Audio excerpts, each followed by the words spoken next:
Alright, so in this tutorial, I'm gonna show you how you can fix submit info to access funds in PayPal. So it's very easy.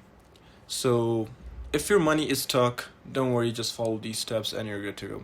So first up, you gotta check your notifications. First, open a PayPal app or go to the website, and on the top, tap on notification bell and check, or you can check the resolution center. PayPal usually tells you exactly uh, the information they need.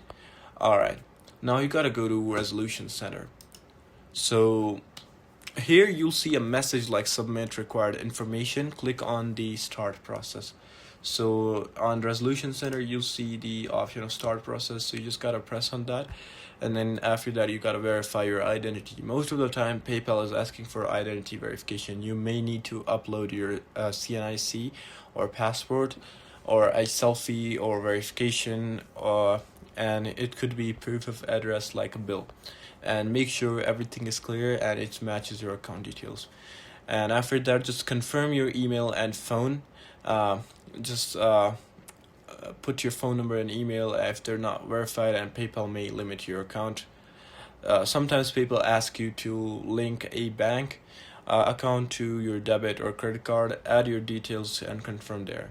And after that, you can just wait for their review. After submitting everything, wait for PayPal to review your info. This can take anywhere from like a few hours to a couple of days, and just avoid using fake info or VPNs. This can permanently limit your account. Always use your real identity. And yeah, that's pretty much it. Your funds should be accessible once PayPal approves your info. If this video helped you, please like and subscribe. I'll see you in the next one. Until then, goodbye and peace out.